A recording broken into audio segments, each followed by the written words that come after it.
Welcome to the channel, people. Today we're going on a trip to Jamaica, but not just for the beaches and the reggae, although those are pretty great too. We're diving deep into the heart of Jamaican culture, exploring the customs and traditions that make this island nation so unique. And trust me, some of these traditions are wild. We're talking about taboos so bizarre, so out there they'll make you say, "Wagwan," so buckle up, get your Jamaican patties ready, and let's jump right in. Alright, let's kick things off with a taboo that might seem a little strange at first, especially for my fellow gesticulators out there. You know, those of us who can't help but use our hands to talk. In Jamaica, you never ever point with your finger. It's a big no-no. Now I know what you're thinking, Trevor. How else am I supposed to point out the jerk chicken stand? Or that amazing patty vendor? Well, my friend, you use your thumb, your whole hand, maybe even a subtle nod in the general direction. It's all about being respectful. The thing is, pointing with your finger in Jamaica is considered incredibly rude, like straight up disrespectful. It's not just a minor faux pas, it's like you're singling someone out and not in a good way. Imagine someone pointing at you aggressively. It doesn't feel nice, right? It's like saying, "Hey you, yeah, you with the delicious smelling patties, you're in trouble now," and nobody wants that kind of attention.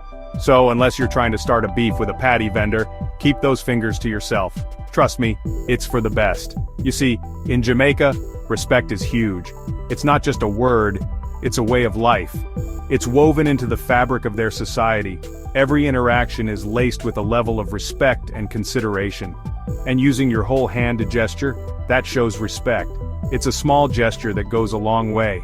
It shows you're considerate of the other person's feelings. It's like saying, "I acknowledge you and I respect you." It's like saying, "Hey, I see you, I respect you, and I also wouldn't mind trying one of those beef patties if you're offering." So next time you're in Jamaica, remember, keep those fingers tucked away and show some respect. Now let's talk about names, because in Jamaica, names are serious business. You see, calling someone by their first name without permission is a big no-no, especially if it's someone older than you or someone you don't know very well. It's all about that respect thing again. Using someone's first name without permission is like you're assuming a level of familiarity that you haven't earned. It's like walking up to Usain Bolt and being like, "Yo, Usain, want a race?" He's gonna look at you like you've grown a second head. Instead, use titles like Mr., Mrs., Miss, or even better, Auntie or Uncle, even if they're not actually your aunt or uncle. It's a sign of respect, and it shows that you understand the importance of hierarchy and politeness in Jamaican culture. Plus, it might just save you from an awkward encounter with the fastest man alive. Okay, this next taboo is gonna sound a little superstitious, even for me, but trust me, it's a big deal. In Jamaica, you never sweep your house after dark. Like, never. It's one of those unwritten rules everyone just knows. It's like the cardinal rule of Jamaican housekeeping. You might even say it's a cultural cornerstone. Now I know what you're thinking, Trevor, what's wrong with a little late night cleaning? It seems harmless, right? I do my best work after midnight. The quiet, the peace. It's perfect for getting things done. Well, according to Jamaican tradition, sweeping after dark sweeps away your good fortune. It's believed to bring bad luck. Yeah, you heard me right. Sweep that dirt out after the sun goes down, and you might just be sweeping away your chances of winning the lottery, finding love, or even just having a decent hair day. It's like all your good vibes get swept out the door. It's like the Jamaican equivalent of walking under a ladder or breaking a mirror. Superstitions that make you think twice. Now, I'm not saying I believe in all this superstition stuff, but it's fascinating how these traditions shape behavior. When in Jamaica, I'm not taking any chances. Better safe than sorry, right? So I'll stick to sweeping during daylight hours, thank you very much. No need to tempt fate. I like my good fortune right where it is, safe and sound. And who knows, maybe there's some truth to it after all.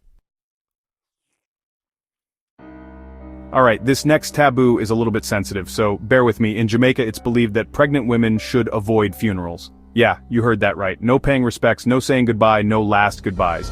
Now before you go thinking Jamaica's being insensitive, there's actually a reason behind this belief. You see, it's all about protecting the unborn child.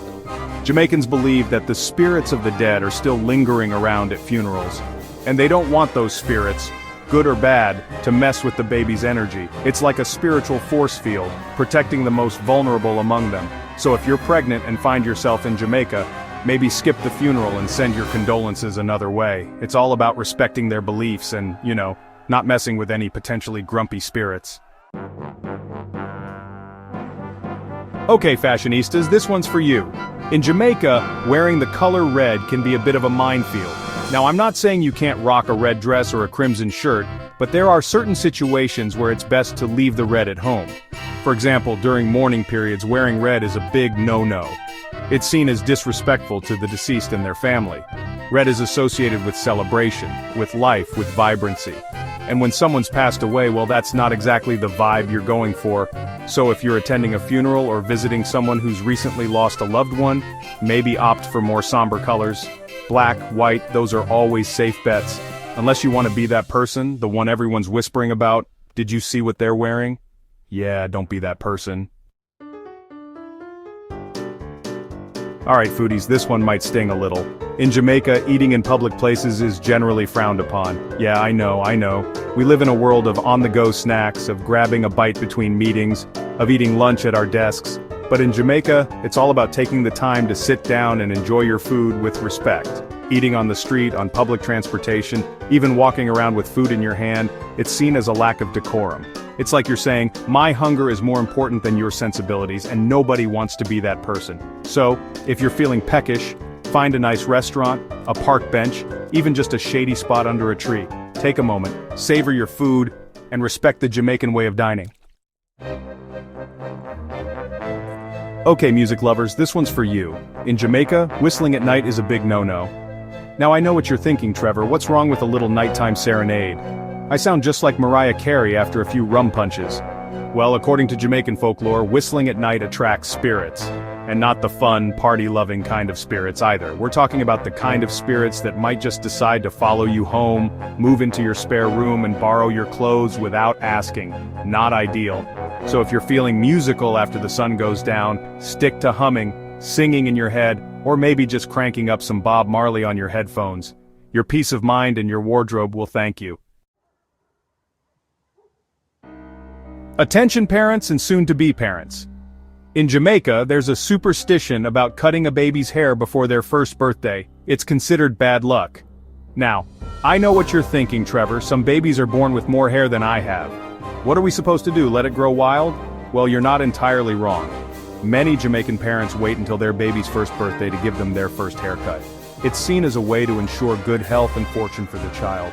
It's like a little insurance policy against the evil eye, bad vibes, and maybe even a bad case of cradle cap.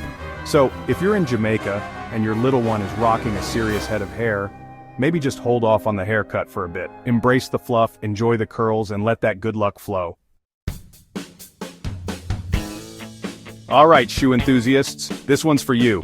In Jamaica, leaving your shoes upside down is a big no-no. It's considered bad luck. Now I know what you're thinking, Trevor. I'm on vacation. The last thing I'm thinking about is my shoes. But trust me, this is one taboo you don't want to mess with. Leaving your shoes upside down is like inviting bad luck to come knocking on your door. It's like saying, hey, misfortune, come on in, make yourself at home. Can I offer you a cold glass of bad vibes? And nobody wants that. So, when you're kicking off your sandals, flip-flops, or even your fancy dress shoes, make sure they're right side up. Your karma will thank you. Okay, last but not least, let's talk about food and hygiene, two things that should always go together, right? But, in Jamaica, there's a little twist to this common wisdom. You see, it's widely believed that you shouldn't bathe immediately after eating. Yeah, you heard that right. It's a bit surprising, isn't it? No jumping in the ocean after a big lunch, no matter how tempting those waves look, and no relaxing bath after a delicious dinner, even if you're craving a soak. Now, before you go thinking Jamaica has something against cleanliness or hygiene, there's actually a reason behind this belief. It's all about proper digestion. Jamaicans believe that bathing right after eating can disrupt your digestion and lead to stomach cramps, indigestion, and maybe even a bad case of the runs. Not a pleasant thought, right? And nobody wants that on vacation. You want to enjoy your time, not spend it feeling unwell. So, if you've just finished a big meal, take a moment to relax. Maybe wait an hour or so before you hit the beach or draw yourself a bath. Let your food settle properly, let your body do its thing without any rush, and then you can go ahead and get your scrub on, feeling refreshed and ready. So there you have it, folks. 10 bizarre Jamaican taboos that might just make you scratch your head and say, Wagwan. But hey, that's the beauty of travel, right? Experiencing different cultures, learning new customs, and trying not to accidentally offend anyone along the way. Remember, when you're traveling to a new place, it's always a good idea to do your research, be respectful of local customs, and maybe pack a few extra pairs of shoes just in case. Until next time, safe travels, and one love.